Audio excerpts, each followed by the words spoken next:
বাংলাদেশের আজকের খেলা দেখে অনেকেই গালি-টালি দিচ্ছে যে বাংলাদেশ জিতলো না কেন, জিতলো না কেন? আসলে কি তাই হয়েছে? আমরা কি জিতিনি? আমরা ইচ্ছে করেই তো জিতিনি। কারণ আছে তো এখানে একটা বিষয় থাকে যে একটা খেলা যদি আমরা ফাইনালে যেতে চাই শুধু মাঠে খেললেই হবে না। মাথায় কিছু থাকতে হবে। মাথা দিয়ে ব্রেন দিয়ে খেলতে হবে। আমাদের প্ল্যান থাকে ২ টা। আমি তো প্লেয়ারদের সাথে ছিলাম, কোচের সাথে ছিলাম। আমরা আজ যে আলাপ আলোচনাটা করেছি সেই জিনিসটা আমি আপনাদের সাথে আজকে শেয়ার করতে যাচ্ছি। সেইটা হচ্ছে প্ল্যান থাকে ২ টা, plan A, plan B. Plan A হচ্ছে আমাদের ছিল যেটা যে আমরা ইন্ডিয়ার সাথে হারব। ইন্ডিয়ার সাথে হারলে কি হবে? আমরা পাকিস্তানের সাথে গিয়ে একটা বিশাল ব্যবধানে একটা জয়লাভ করব।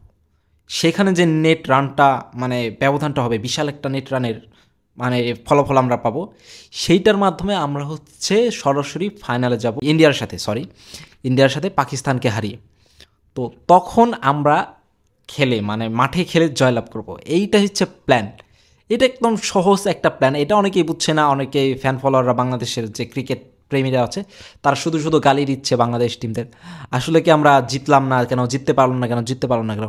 আসলে আমরা কি জিততে পারলাম না, না জিতলাম না, সেই জিনিসটা বুঝতে হবে আপনাদের। সেই জিনিসটা বুঝে তারপর ডিসাইড করতে হবে। শুধু শুধু গালি দিলে হবে না। এখানে প্ল্যান এ সাকসেস করতে হবে আর প্ল্যান বি। প্ল্যান এ তো সাকসেস হয়ে গেছে, আমরা যে ইন্ডিয়ার সাথে ইচ্ছে করে হারবো সেটা।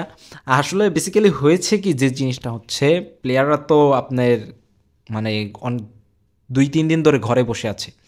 তো বাংলাদেশের মানুষও টিভিতে দিকে তাকিয়ে রয়েছে যে প্লেয়ারদের কখন দেখবে। তো সেই জিনিসটা লক্ষ্য রেখে আজকে আমরা মাত্র ১১ জনকে নামিয়েছি।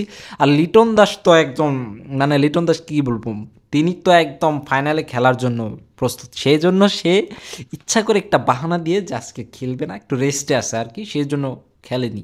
আর বাকি যারা যারা খেলবে না এখানে একজন খেলেছে সাইফুদ্দিনের মতো একজন প্লেয়ার, মানে ইয়া আপনার লিটন দাসের পরিবর্তে আর কি তাকে নামানো হয়েছে। লিটন দাস বলছে তুই খেল, আমি একটু রেস্ট নেই, কারণ আমাকে তো ফাইনালটা খেলতেই হবে।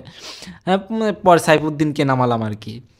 তো আপনাদের বুঝতে হবে শুধু শুধু গালি দিলে হবে না, কারণ একটা টিম শুধু মাঠে খেলেই জিততে পারে না, মাথা দিয়েও খেলতে হয়, বুঝছেন? সেই জিনিসটা আপনাদের একটু বুঝতে হবে। তো আমি আর একটু ক্লিয়ার করে দিই আপনাদের যে বাংলাদেশ কিভাবে ফাইনালে যাবে, সমীকরণটা একটু মিলে দিই।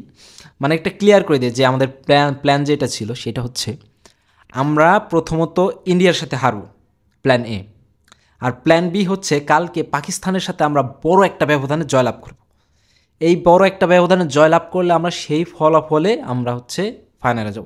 কিন্তু ফাইনালে গিয়ে আমরা ইন্ডিয়ার সাথে অবশ্যই জয়লাভ করব। সেখান থেকে বাংলাদেশ এশিয়া কাপের ফাইনালে জয়লাভ করে ঘরে ট্রফি নিয়ে আসবে।